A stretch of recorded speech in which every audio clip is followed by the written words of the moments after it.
இன்றைக்கு அயோத்தியில ஜென்மஸ்தாண்டு ஒரு இடம் சொல்றாங்க, அதுதான் ராமர் பிறந்த இடம் சொல்லிட்டு இருக்கிறாங்க. இது எல்லாம் இன்னொன்னு, அதுக்கு அவர் கொடுத்த மானியம், செப்பு பட்டயத்தில் எடுத்த மானியத்தை அந்த கோயில்ல ஜென்மஸ்தான்ல வச்சிருக்காங்க. பாபர் இந்த இடத்தை எங்களுக்கு மானியமா கொடுத்தாரு என்று செப்பு பட்டயத்தில் வச்சிருக்காங்க. ஒரு ஜென்மஸ்தானுக்கு ஒரு மானியம் அது 50 எடுத்து கொடுத்துருக்காங்க. இதே மாதிரி 50 வழிபாட்டு தலங்களுக்கு அயோத்தியிலேயே அயோத்தியிலேயே அவர் அந்த மானியம் கொடுத்த ஒருவராக இருக்கும் பொழுது அவர் ஏன் இடிக்கிறார்? ஒன்னும். ரெண்டாவது, இடம் கிடைக்காட்டி தான் இடிக்கிற. மன்னர் நினைச்ச எங்க வேண்டாலும் ஒரு இடத்துல போய் பள்ளியாசல் கட்டிட்டு போயிடலாம். ஒரு ராஜா நினைச்சாருன்னு சொன்னா எங்க வேண்டாலும் கட்டலாம். ஒரு கோயிலை பிடிச்சி இடிச்சா என்னவாகும்? பெரும்பான்மை மக்கள் இருக்கிறாங்க, இவங்க ஆட்சி கையில இருந்தாலும் இவங்க சிறுபான்மை சமுதாயத்தில் உள்ளவர் பெரும்பான்மை அனுசரித்து தான் ஆட்சி பண்ணுவார். அவர் போய் வழியை இடிச்சிருந்தாருன்னா அன்னைக்கே காலியா இருப்பார், அன்னைக்கே படும் கொந்தளிப்பு ஏற்பட்டு போயிருக்கும். அந்த மாதிரியான ஒரு வேலையை எந்த ஒரு புத்திசாலியான ஒரு மன்னன் செய்யவே மாட்டான். அவங்கள கூல் பண்ணி தாழ்ச்சா பண்ணி அவங்கள கவர் பண்றதுக்கு தான் ஒரு மைனாரிட்டியா இருக்கக்கூடிய முயற்சி பண்ணுவானே தவிர இது ஒரு ஆபத்தான ஒரு வேலையை செய்ய மாட்டான். லாஜிக் படியே அது இடிச்சிருக்க மாட்டார். அவருக்கு இடம் எங்க வேணாலும் இருக்கு. அது ஒண்ணு விஷயம் ஆயிடுச்சு. அடுத்ததாக என்னன்னு கேட்டா, அந்த இடத்துல இந்த இவருடைய காலத்தில் தான் குருநானக் சீக்கிய மதத்தை உருவாக்குறார். பாபருடைய காலத்தில் தான் குருநானக் சீக்கிய மதத்தை உருவாக்குறார். அவர் எதுக்கு சீக்கிய மதத்தை உருவாக்குறார் என்று கேட்டால் பாபரை எதிர்த்து தான் உருவாக்குறாரு. எதிரியா இருந்தாங்க. எந்த அளவுக்கு எதிரியா இருந்தாங்க முடிச்சுக்கிறேன். இடிச்சு கட்டப்பட்டதுன்னு வாதம் வச்சதுனால அதை முடிச்சா எல்லாம் தீர்வாயிரும்ல. இடிச்சு கட்டினா எங்களுக்கு வேணாம், இடிச்சு கட்டலாம் பேச நீங்க ஒதுங்கிக்கிறங்க டாபிக். அதுதான் இடிச்சு கட்டுற நிரூபிச்சிட்டோம்னு சொன்னா டாபிக் ஓவர். அப்ப நம்ம என்ன கேட்கிறோம்னா, அந்த குருநானக் பாபரை கடுமையா விமர்சனம் பண்ணி நிறைய நூல்கள் எழுதியிருக்கிறார். அந்த நூல்கள் எல்லாம் அவர் என்ன சொல்றாருன்னு கேட்டா, அவர் பெண் விஷயத்துல சரியில்லை, நிறைய கன்னி பெண்களா தூக்கிட்டு இந்த மாதிரியான குற்றச்சாட்டை சொல்றாரே தவிர அவர் காலத்துல அயோத்திக்கு வந்தும் இருக்கிறார் குருநானக்.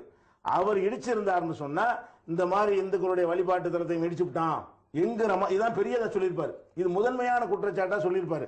ஒரு இடத்தில் கூட குருநானக்குடைய நூல்கள் எந்த ஒரு நூல்லையும் இந்த இடத்தில் ஒரு கோயில் இருந்து பாபர் இடிச்சார் என்ற அவருடைய அக்கிரமத்தை பட்டியல் போடும்போது இந்த பட்டியல் எது வரல? பாபர் மசூதி வரல. அப்ப இவர் இடிச்சாருங்கிறது பொய்ங்க, அதுவும் ஆகிவிட்டது. அடுத்து என்ன பிரச்சனை என்று கேட்டால், இந்த பாபர் மசூதியுடைய அந்த காலத்துல தான் துளசிதாசர் வாழ்றார். அது பாபர் காலத்துல துளசிதாசர் தான் ராமாயணத்தை அனைவருக்கும் தெரியக்கூடிய இந்தி மொழியில கொண்டு வர்றார். முந்தி வால்மீகி எழுதினது சமஸ்கிருதத்தோட பண்டிதர்களுக்கு மாத்திரம் தெரிந்ததாக இருந்தது. ராமரை ஜனரஞ்சகப்படுத்தினது யாருன்னு கேட்டா துளசிதாசர் தான். அவர் ஹிந்தியில அந்த ராமாயணத்தை மொழிபெயர்த்து எழுதும் போதுதான் உலகத்துக்கே போகிறது. அவர் அங்கதான் வாழ்றார். அந்த பாபர் காலத்தில் அந்த அயோத்தியில் தான் வாழ்கிறார்.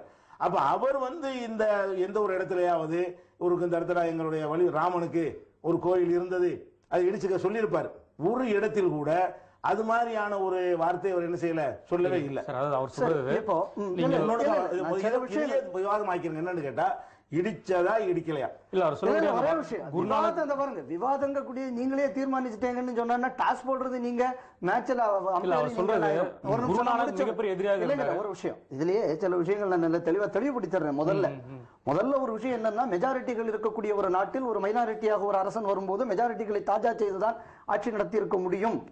எந்த கொடுமையும் நடத்தப்படவில்லைன்னு சொல்லக்கூடியது முன்ன பின்ன சரித்திரம் படிச்சவங்க யாரும் ஏத்துக்க முடியாதுங்க. ஃபர்ஸ்ட்ல தமிழ்நாட்டில் அவ்வளவு தூரம் போகாதீங்க. இந்த ரங்கநாதர் கோயிலும் மீனாட்சி அம்மன் கோயிலும் எவ்வளவு நாள் பூஜை இல்லாமல் முஸ்லிம்களால் உடைக்கப்பட்டதுங்கக்கூடியதுக்கு வரலாறு இருக்கு. சரியா? எவ்வளவோ கோயில்கள் இங்கே கொள்ளையடிக்கப்பட்டன, சூறையாடப்பட்டன, மதத்தின் பெயரால் ஒரு வன்முறை கட்டவிழ்க்கப்பட்டு விட்டதுங்கக்கூடியதுக்கும் வரலாற்றில் ஆதாரங்கள் இருக்கு. அதனால ஏதோ முஸ்லிம்கள் வந்தார்கள், ஆள்வதற்காக மக்களை அரவணைத்து செய்தார்கள் என்கக்கூடிய இந்த ஒரு இது நம்பும்படியா முதல்ல இருக்காங்கக்கூடியத மக்கள் நீங்க புரிஞ்சுக்கணும். ஒண்ணு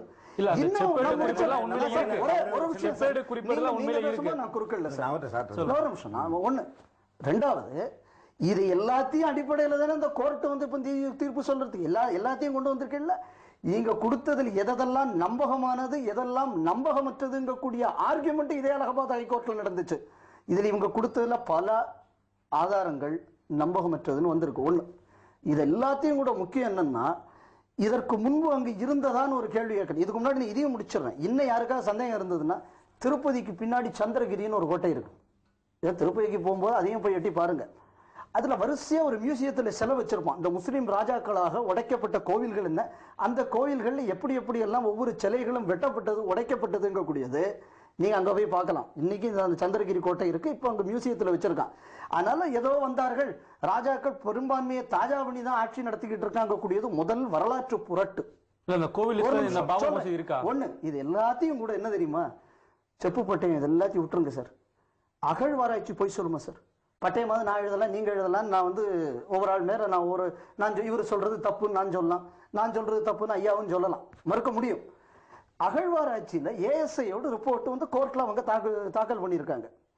தோண்டினதுல இப்ப பிரசன்ட் இந்த சர்ச்சைக்குரிய கட்டிடம் இடிக்கப்பட்டது என்று சொன்ன எங்களது பழைய ராமர் கோயில் இருக்குல்ல, அதுக்கு கீழே இந்த முஸ்லிம்கள் இந்த நாட்டுக்கு வருவதற்கு முன்னாடி இருந்த ஒரு கோயிலின் படிமங்களை எடுத்து அவங்க வந்து கோர்ட்ல தாக்கல் பண்றாங்க. இதே கேஸ்ல, இந்த அலகாபாத் கேஸ்ல பட்டம் இவங்க சொன்னாங்க, அவர் சொன்னாரு, இதெல்லாம் வந்து எப்படின்னா செகண்டரி எவிடன்ஸ். பிரைமரி எவிடன்ஸ் நான் தோண்டி என் கண்ணால பார்க்கக்கூடிய primary evidence. Primary evidence archaeological survey of இந்தியால இருந்து கொடுத்துருக்கான். அந்த ஆர்கியாலஜிக்கல் சர்வே ரிப்போர்ட்டை ஹிந்துக்களோ முஸ்லிம்களோ கொடுக்கல. அந்த ஆர்கியாலஜியை வந்து அது இருக்கா இல்லையா நீங்க எங்கிட்ட கேட்ட இதே கேள்வியை ஆர்கியாலஜி டிபார்ட்மெண்ட்டை கொண்டு கன்ஃபார்ம் பண்ணுன்னு சொன்னது சுப்ரீம் கோர்ட்.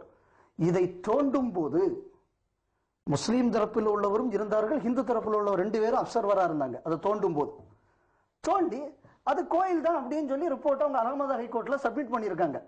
இதையும் கூட என்னங்க ஒரு சயின்டிபிக் எவிடன்ஸுக்கு மேல உங்களுக்கு என்ன எவிடன்ஸ் வேண்டி இருக்கு சார்? அகழ்வாராய்ச்சியே நிறுவனப்பட்டிருக்கு அப்படின்னு சொல்றாரு சார். சொன்ன எல்லாத்துக்கும் நான் பதில் சொன்னா தான் மக்கள் பார்த்துட்டு இருக்காங்க.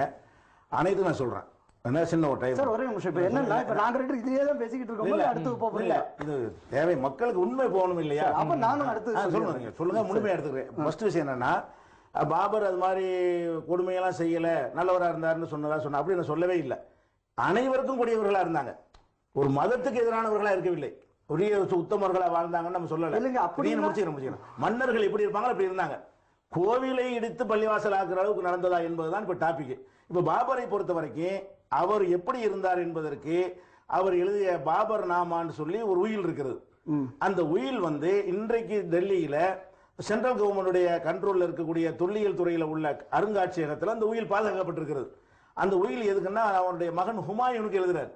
அருமை மகன் ஹுமாயூனே, நீ வந்து இந்துக்கள் அதிகமாக இருக்கக்கூடிய ஒரு நாட்டை ஆளப்போகிறாய், அவர்கள் மனம் புண்படும்படி உன்னுடைய நடவடிக்கைகள் அமைத்துக் கொள்ளாத. நம்முடைய இஸ்லாம் மார்க்கத்தில் ஆடு மாடு ஒட்டகங்களை குர்பானி கொடுப்பதற்கு அனுமதி இருந்தாலும் இந்துக்கள் மாட்டை புனிதமாக கருதுகிற காரணத்தினால் அவங்க மனம் கோணுவார்கள் என்பதற்காக அதை தவிர்த்து விட்டு ஆட்டையும் ஒட்டகத்தையும் நீ குர்பானி கொடு. இப்படி எழுதின ஒருத்தர். இது உயில் வந்து இது கதையோ கற்பனையோ கிடையாது. அவர் எழுதின உயில் தொல்லியல் துறையில பாதுகாக்கப்பட்டு சென்ட்ரல் கவர்மெண்டுடைய கண்ட்ரோல் இருக்குது. இப்படி எழுதின ஒரு மனிதர் வந்துகிட்டு இடிச்சிருப்பார், மகனுக்கு அறிவுரை சொல்றாருன்னா இடிச்சிருக்க மாட்டார். அப்படி இடிச்சிருப்பாரே ஆனால் பாபரை விட்டுருவோம், ஹுமாயூனை விட்டுருவோம். பாபருடைய பேர் அக்பர், பாபருக்கு அப்புறம் ஹுமாயூன் வர்றாரு, ஹுமாயூனுக்கு அப்புறம் அக்பர் ஆட்சிக்கு வர்றாரு. அக்பரை பொறுத்தவரைக்கும் எல்லாருக்கும் தெரியும், அவர் இஸ்லாத்தை விட்டு வெளியே போய் தீன இலாகின்னு ஒரு தனியான ஒரு மதத்தை நிறுவனார். அவர்கிட்ட முழுக்க முழுக்க இந்து சகோதரர்களுக்கு இவங்களும் பாராட்டுவாங்க, மகா அக்பர்லாம் எல்லாருமே சொல்லுவாங்க. அப்படிப்பட்டவற்றையாவது போய் முறையிட்டதாக ஒரு செகண்ட்ல திருப்பி கொடுத்துருப்பாரு. தாத்தா இடிச்சிருந்தாருன்னு சொன்னா நிறைய விஷயங்களை அவர் மாத்தினாரு, தூக்கி கொடுத்துட்டு போயிருப்பாரு. இது வந்து இடிக்கிறதுக்கு சான்ஸ் ஒரு மன்னருக்கு தேவையே கிடையாது. இதை நம்ம விளங்கிக்கிறோம். அதுக்கு ஆதாரம் காட்டினா அதுல பாபரை பத்தி பேசினா பாபர்ட்டு இருந்து ஆதாரம் காட்டணும். அவங்க என்ன செய்யறாங்கன்னா தமிழ்நாட்டில் எத்தனை கோயில்கள்லாம் இடிச்சார்கள் போனார்கள் ஆதாரம் காட்டுறாங்க. ஆனா அதையும் விவாதமாக்க நான் இல்லைன்னு நான் நிரூபிக்கிறேன். எத்தனை சமண கோயில்களை இடித்து இவங்க கோயில் ஆக்குனாங்க, எத்தனை புத்த விகாரங்களை இடித்து விட்டு அதை வந்து இந்து கோயில் ஆக்குனாங்க என்பதற்கு வரலாறு இருக்கிறது. இவர்கள் சொல்வதற்கு வரலாறு இல்லைன்னு நான் நிரூபிக்கிறேன். அது விவாத பொருள் ஆயிருந்தா சயின்டிபிக்கா ப்ரூஃப் பண்ணிருக்காங்க. சரி, அகழ்வாராய்ச்சியில அகழ்வாராய்ச்சிங்கிற அந்த சொல்லை வைத்துக் கொண்டு விளையாடுகிறார்களே தவிர அகழ்வாராய்ச்சியில் என்ன எடுத்தார்கள்,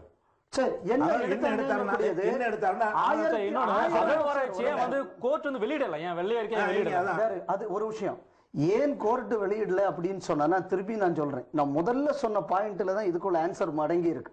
இந்த பிரச்சனை இந்தியனுக்கும் இந்தியர் அல்லாதவருக்கும் இருக்கக்கூடிய பிரச்சனையை நான் முதல்லயே சொல்லிட்டேன். இஸ்லாமியர்கள் இந்தியர் அல்லாதவர்கள் அப்படிங்கிறீங்களா? இல்ல, நான் இஸ்லாமியர்கள் நான் திருப்பி நான் மறுபடியும் நான் சொல்றேன். இது ராமரா பாபராங்கிறது தான் பிரச்சனை. இந்த ராமருங்கக்கூடிய இந்த நாட்டின் இதிகாச நாயகன் அண்ணன் யாரு, நம்ம சகோதரர் தானே. ஆனால் ராமர் வந்து எனக்கும் போதும் அவருக்கும் போதும். பாபர் எனக்கு அந்நியன் அவருக்கு அந்நியன், நம்ம எனக்கு அந்நியம் உங்களுக்கு அந்நியம் எல்லாருக்கும் அந்நியன் தான் பாபர். இந்த நாட்டப்படி அண்ணா வரை சொல்லிவிட்டாரு, எந்த ராஜாவும் எதுவும் பண்ணல. முதல்ல அவர் தமிழ்நாட்டில் இருந்தாலும் நான் ஆதாரம் சொல்றேன் அப்படின்னு ஒரு குற்றச்சாட்டை வச்சாங்க ஐயா. இதுல ஒரே ஒரு விஷயம் என்னன்னா, அவங்க என்ன சொன்னாங்கன்னா, மெஜாரிட்டிகள் வாழக்கூடிய இடத்துல மைனாரிட்டி ராஜாக்கள் தாஜா பண்ணித்தானே போக முடியும் அப்படின்னு ஒரு ஜெனரல் ஒரு லாஜிக் அவர் சொன்னார். அதுக்கு பதில் சொல்றதுக்காக நான் அந்த விஷயத்தை சொன்னேன். விளம்பர இடைவெளி தொடரும். ஒரு நிமிஷம் இல்ல, நான் முடிச்ச தொடரும். சரி நேர்களே, ஒரு சிறிய விளம்பர இடைவெளிக்கு போய் தொடரும்.